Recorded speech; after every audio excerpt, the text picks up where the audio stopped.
Hey everyone, in this video I would like to talk about how to build a self-sufficient bathroom. Now a self-sufficient bathroom is a direct upgrade to the outhouse and water basin that we all start with when building a new colony. And although they serve the same function, the self-sufficient bathroom has some major advantages going for it compared to the water basin and outhouse. So the first thing to say is that it requires no duplicate operation at all. The second thing is that it requires no player interaction at all once it gets going. The third thing is that it provides you with excess water every time it is being used, and you can use this excess water for some other means like farming and oxygen generation. And finally, once it is primed and gets going, it requires no resource input, and it can provide itself with the resources it needs and can continue operating indefinitely.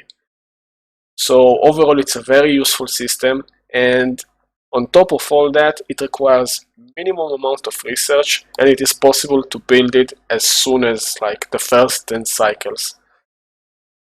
Okay, so the first thing we want to do is to go over the basic components of the self-sufficient bathroom. The first one is the sink. The sink replaces the water basin, and it functions by taking clean water via pipes and outputting the same amount of water as polluted water on its output. The next one is the lavatory. The lavatory also takes clean water via pipes, however, it outputs an excess amount of polluted water on its output. This is the component that's responsible for the excess amount of water we are going to get from the self-sufficient bathroom. The third component is the water sieve. It takes polluted water in its input, purifies it, and produces clean water in its output. And finally, we have the compost, which is designed to work with the water sieve. As the water sieve purifies water, it produces polluted dirt. To get rid of the polluted dirt, we store it into the compost bin, and the compost bin turns the polluted dirt back into dirt. So those are all the components of the self-sufficient bathroom. What we're going to do now is show you how to build one from scratch. So here we have our four basic components: lavatory, sink, water sieve, and compost. We start off by connecting the right piping between outputs and inputs. So the inputs of the sink and lavatory is clean water, and this goes the same for the output of the water sieve, which is clean water. So we connect both of them with a pipe. The next thing is we connect the output of the sink and lavatory, which is polluted water, into the input of the water sieve, which is polluted water. So I connected a pipe between those ports. This is our closed loop. The remaining thing to do now is to figure how we're going to deal with the excess water generated by the lavatory. Because if we will keep it like this, what's going to happen is water will be constantly generated, and eventually the entire pipeline is going to be clogged up and nothing will work. So for this purpose, we will use bridges. So a bridge is a simple component that has an input and output, and takes water from one side and outputs it on the other side. However, it has some nifty and useful characteristics that you can use for different purposes. One of those is to create a priority between pipes. For example, if I take another pipe and plug it into the input of the bridge, I create a priority. What does this mean? If there is a water coming from one pipe, let's say this pipe over here, once it reaches the bridge junction, it will first go across the bridge, and it will not go to the other pipe. Only if the bridge on the other side is clogged, meaning it is filled with water, only then it will instead move into the secondary piping right over here. So we're going to use this principle to solve our problem with the excess water. Here is the same bridge I connected.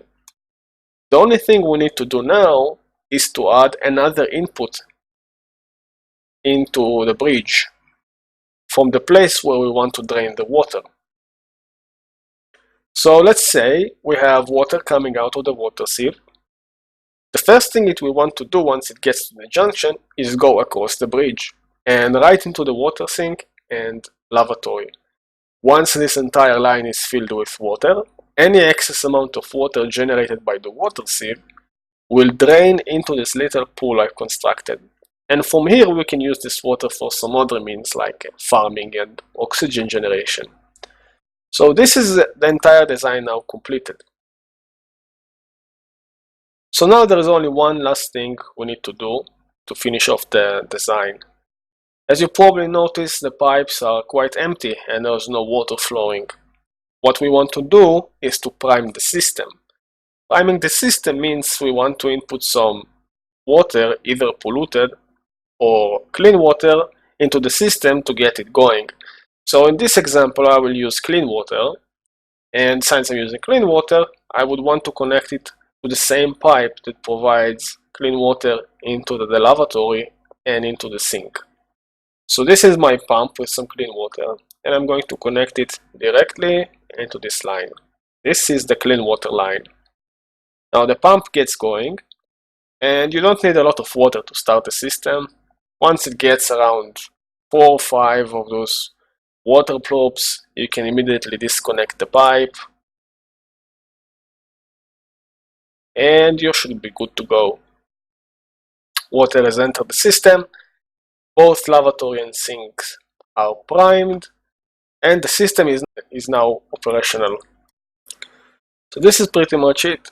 The self-sufficient bathroom is very useful. I would even say it's mandatory, because I see no reason to keep using outhouses and wash basins for a long time.